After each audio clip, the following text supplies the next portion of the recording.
Vincent Cuchol et Vincent Veillon, bonjour. Bonjour. Bonjour. Comment allez-vous? Très bien. Ouais, ça va super. Ça fait toujours plaisir de se retrouver sur le plateau de Pardonnez-moi. L'émission 26 minutes va s'arrêter provisoirement avec... À la fin de l'année, après la 100e, qui aura lieu le 16 décembre, je crois. Oui, ici même, au Studio 4, pour une grande finale qui sera sur un format un peu plus long, en direct. L'annonce est faite maintenant, annonce aussi d'un spectacle que vous allez produire. C'est la raison de l'interruption de l'émission. En effet, à partir du mois de février 2018, donc ça fait dans 10 mois, on remonte sur les planches, ça nous manquait, et comme c'était pas possible de concilier l'émission avec un spectacle, on a mis sur pause pendant un moment. 31 ans et 41 ans, Oui, je ne sais ça. pas si ça se voit qui est... Des fois, on nous qui est dit, qui. des fois, on inverse. Ouais. Et on me trouve plus vieux que lui. J'ai Bon. de ces chances. Ouais. C'est comme vous ne faites pas du tout. Vous êtes très 40 ans. gentil. La peur que ça s'arrête, ça existe, le côté pourvu que ça dure?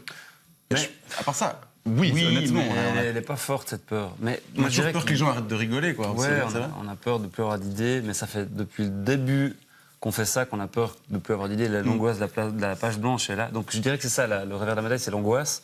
La pression, c'est pas un trac avant le direct, comme ça pourrait peut-être être le cas pour vous, mais c'est plus une sorte d'angoisse permanente quand on est en production, de trouver la bonne idée, de trouver de quoi remplir l'émission, de satisfaire les gens, de se satisfaire soi-même aussi, d'être content de ce qu'on fait. On le sent d'ailleurs très fort lorsqu'on fait des pauses estivales, où quand on décroche, qu'on arrête de s'envoyer 12 000 messages par jour, d'anticiper, de planifier des tournages. Le rythme cardiaque baisse. Ouais. Là, on se rend compte que c'est intense. Ouais. La marque de fabrique, c'est le regard sur l'actualité avec esprit et très ancré en Suisse. Premier exemple, c'est un sketch qui a eu un succès énorme sur les expatriés américains. I miss home so much. I miss my friends Bonnie and Kelly and Jenny and Susie and Brittany. Sorry. All right. Who wants some cookies? Oh, there's nothing to do in Switzerland. Yeah. Fortunately, we have a nice house here in Puli, a nice family. Oh, honey. And fortunately, I have a very interesting job. Oh, yeah. Yeah. Right, guys. So according to our latest study, we have some great business opportunities in the Southeastern Asian market. Apparently, the kids in Vietnam love dolphins. Yeah! So this is what our new campaign there could look like. What do you say? That's my man! Yeah! Right. I think we got it! We fucking got it, guys!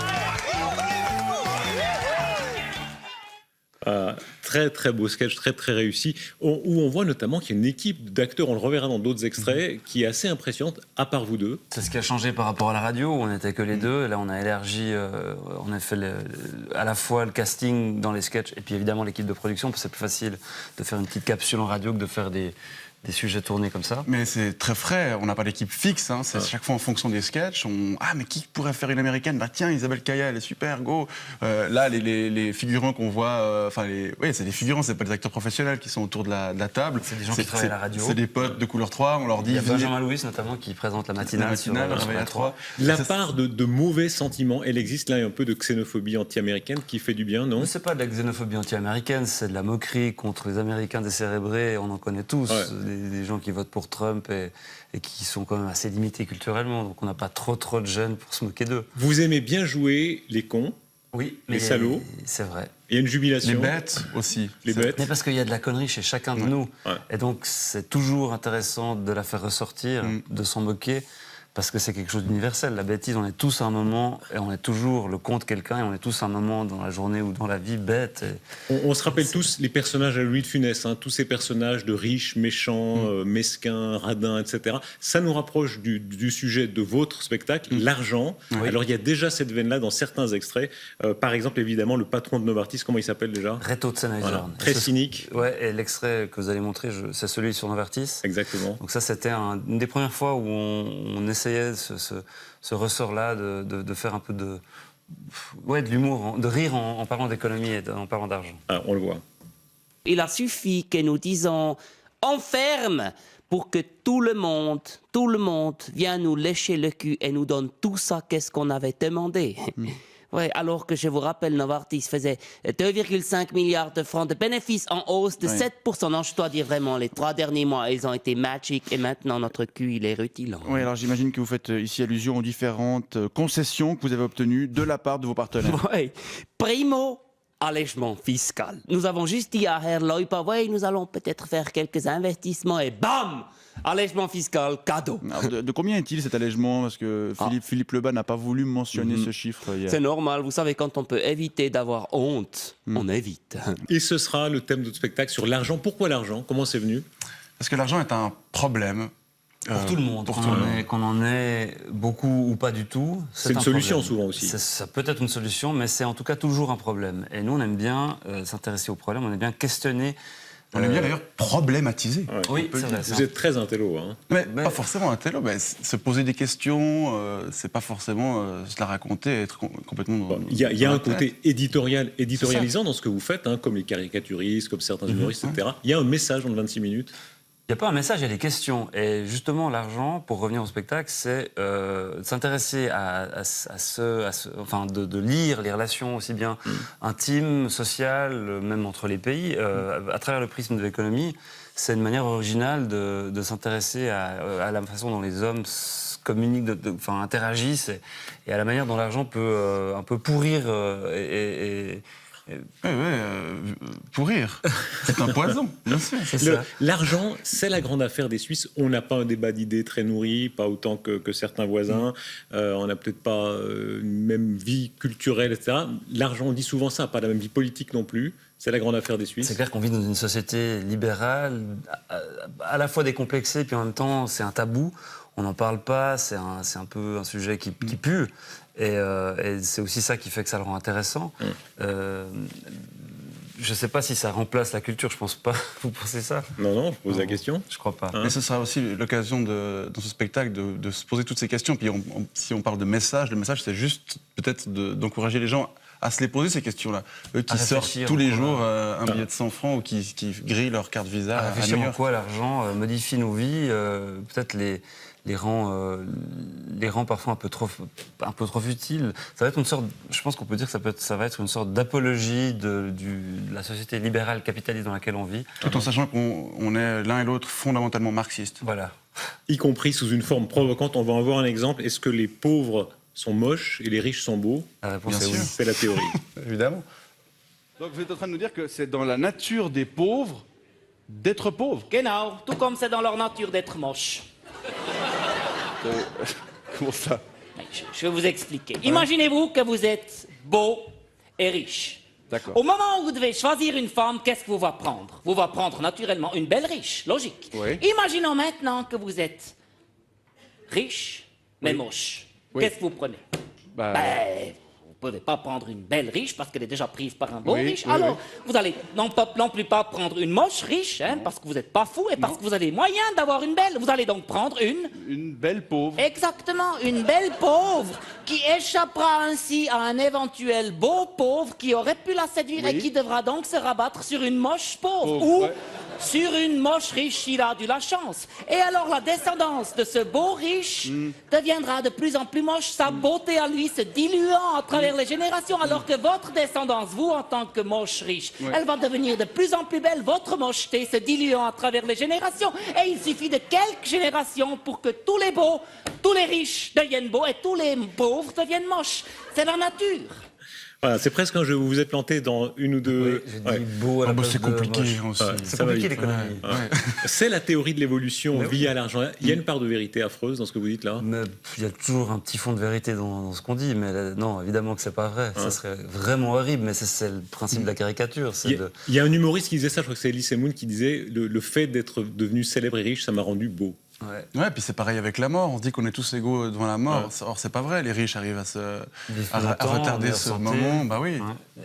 On mange que Et des ils souffrent petits- moins. Enfin, non, mais les dissymétries dans les rapports humains à cause de l'argent, de la quantité d'argent qu'on a ou pas, c'est horrible. Ça joue un rôle pour vous. Vous avez réussi, vous êtes embourgeoisé, ça arrive à un moment donné. On s'est un peu embourgeoisé, ouais, avec l'âge, et puis Surtout toi. Non, c'est pas vrai. C'est pas moi qui me marie. Hein. Ouais, c'est vrai. Mais c'est quoi le rapport? Balancer c'est un très peu les bourgeois, missiles, le c'est le Ouais, moment. c'est vrai. Ouais. Hein Non, franchement, il y a de l'argent qui vient, il y a la réussite, etc.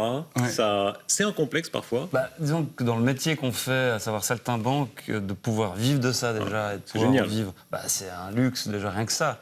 Puis après, de pouvoir en vivre un peu plus confortablement que juste avec le minimum vital, ce qui est le cas de beaucoup de comédiens, bah, c'est évidemment une chance qu'on mesure. C'est gênant parfois, il y a tous ceux qui ne réussissent Bah, pas, qui traînent le cachet, etc. Parce qu'on est gêné. Je pense pas que ça nous gêne. Enfin, en même temps, on a assez peu, je pense, de recul parce qu'on est depuis que toute cette aventure a commencé. On voit plus personne. Non, mais Vous êtes des moines. on est en flux tendu, donc. Ouais. Et puis c'est fragile, et puis ça arrive à un moment donné, pendant quelques temps ça marche, et puis après, Bah bah, oui, s'il c'est ça. n'y a plus rien. Tout après, ça est tellement fugace, vous Alors, savez. et vous travaillez beaucoup ça, il n'y a aucun doute, il n'y a qu'à voir la saison que vous terminez, le nombre d'émissions, de sketchs, d'invités, beaucoup qui ont marqué sketch avec Bonan, enfin discussion avec Bonan qui était extraordinaire, des moments tragiques, Estelle Ballet, qui était Ouais. chez vous avant de 2 se tuer. semaines et demie avant de se tuer. Ouais. Ça marque. Ça marque, ouais. On l'a appris d'ailleurs en allant tourner un sketch sur la patrouille des glaciers. On était en route Ouais, pour, c'est la route. pour Zermatt, et Ouais. on a appris ça.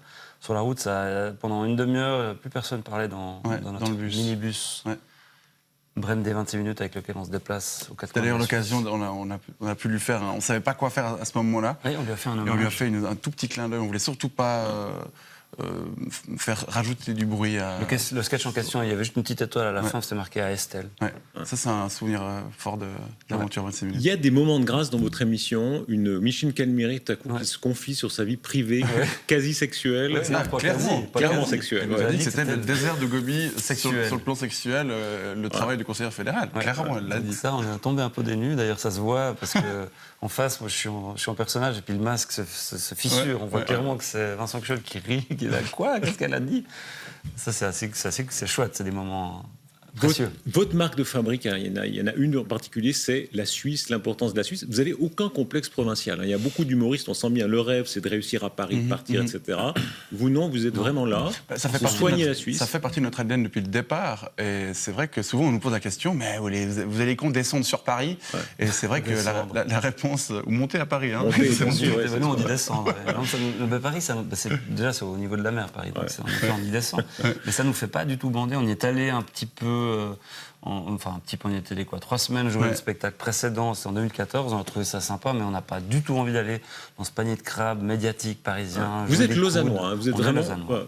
Chablaisien. On vit à Lausanne, mais on est fait vaudois en tout cas. Bah, voilà, On est européen. vaudois, européen, citoyen du monde, Voilà. ça dépend Alors, des situations. traiter la Suisse vraiment avec sérieux et humour, évidemment. J'ai pris un exemple, c'est les combats de rennes, les vaches d'airain. Magnifique.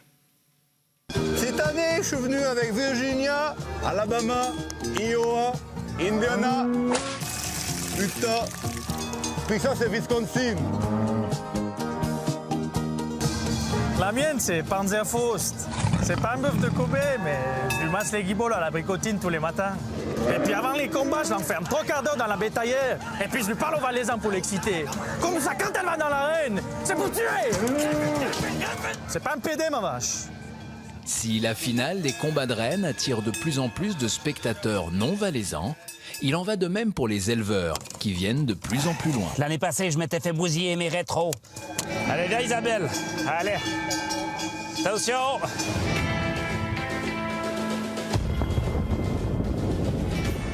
Hey, salut les Valesco. Hey, je vous ai amené une bouteille d'épaisse. Hey, on boit une ici ou bien comment? Allez, ouvre. Ils vont des verres. Hey, t'as pas de verre? Non, mais il n'y a pas de verre.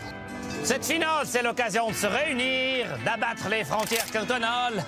Il y a une belle harmonie confédérale ici. Isabelle! Ah, c'est très fort, hein. Imiter l'accent valaisan avec l'accent vaudois, ça fait...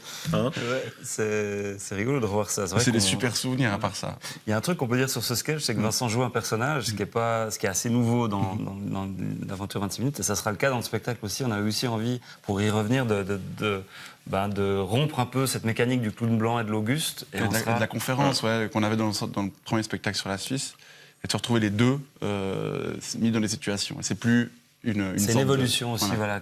La connaissance fine de la Suisse, là il y a un côté qui apparaît, qui est un petit peu tabou, le côté faux gentil qu'on a tous, on dit toujours oh, le Suisse il est gentil, il est bonasse, etc. Vrai, En réalité, les petites tensions intercantonales, etc., il y a un petit côté faux gentil chez nous.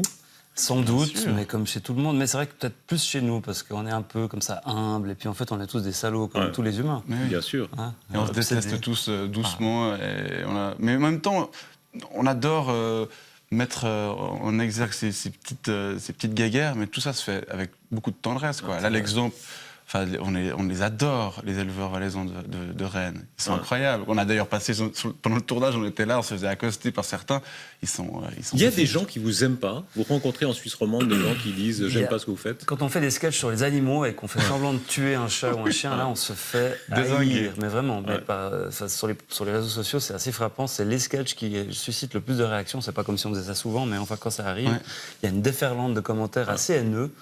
Donc ça, c'est le sujet tabou. Quand on se moque qu'on parle des réfugiés syriens, là, c'est bon, il n'y a pas de problème. Vous faites gaffe. Est-ce qu'il y a un petit côté sur le conflit israélo-arabe, sur l'islam, etc., des sujets qui sont plus sensibles que d'autres? J'ai l'impression que vous les évitez un peu. Qui sont aussi, à part ça, qui sont plus sensibles et qui sont aussi largement beaucoup plus commentés que des sujets qui concernent aussi le public roman. Ouais, donc c'est peut-être plus difficile d'être original sur ces sujets-là. On en parle, on s'en prive pas, mais c'est vrai que quand on en parle, on fait très attention. Et on essaie d'avoir une bonne idée. Ouais, d'avoir une bonne idée, et puis pas dire des bêtises, parce que c'est en effet des sujets glissants, et puis c'est vite fait de déraper et de dire des conneries. Il y a un cliché des portraits, des interviews sur vous, c'est l'humour suisse. Est-ce que l'humour suisse a changé? Est-ce que vous l'avez fait changer? Les Suisses sont plus drôles qu'avant? Non, je pense qu'ils sont drôles depuis toujours. Drôles et surtout, ils ont une sorte de recul et un sens d'autodérision qui nous étonne encore toujours. C'est génial de pouvoir aller dans toutes les régions de Suisse romande, parler de tous ces sujets avec une... Cette autodérision, c'est ce qui fait que les gens... Il y a peu de gens qui nous détestent, pour répondre un complément de réponse à votre question d'avant. Les gens aiment bien rire d'eux-mêmes.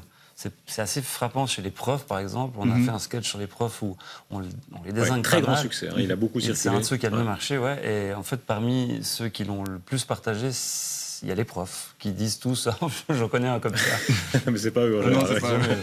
Dans les sources d'inspiration, vous citiez des Monty Python. Il y a un sketch vraiment qui fait référence à ça, je trouve. C'est un sketch sur le croque-mort indigne qui est extraordinaire.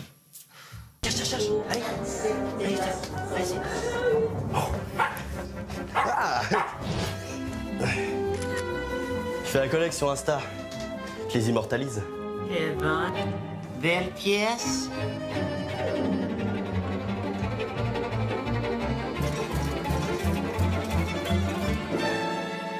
Vous pouvez nous appeler la sauceur?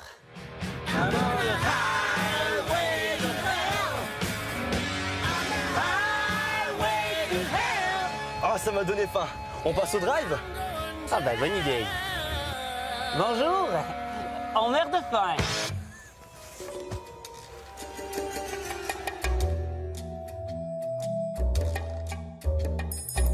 Alors, c'est ici qu'on prépare les corps, on fait ce qu'on appelle de la thanatopraxie. Des fois, ça va assez vite, des fois, on doit un petit peu bricoler.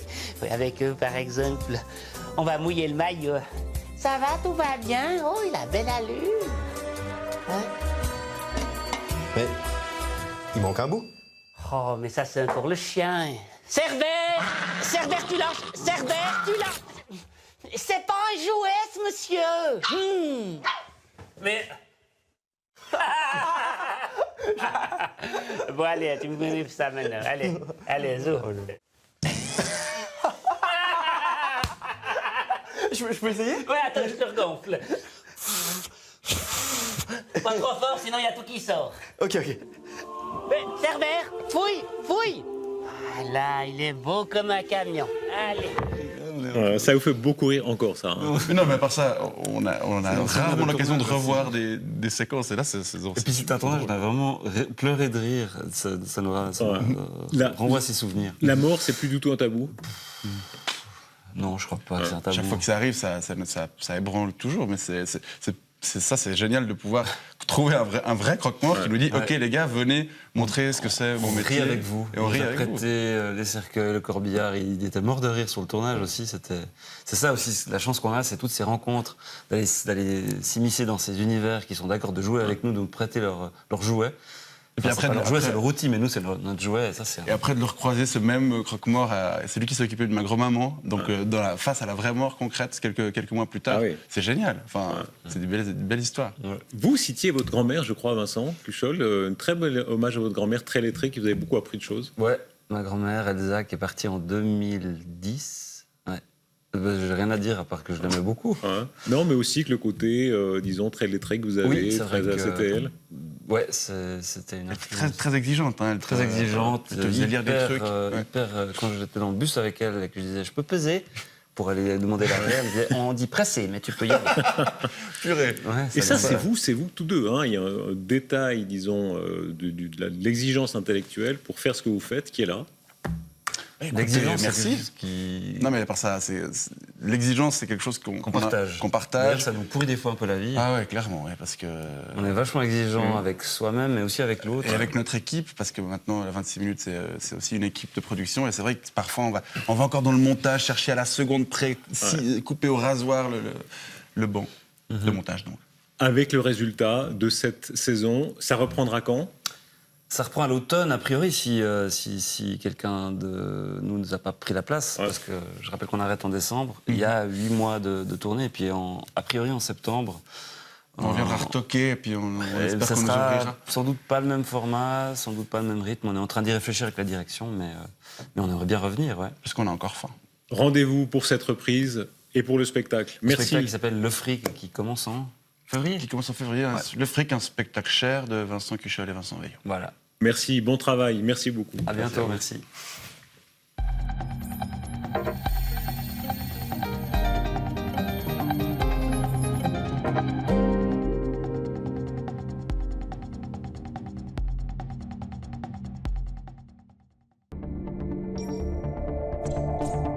Pardonnez-moi avec le matin dimanche.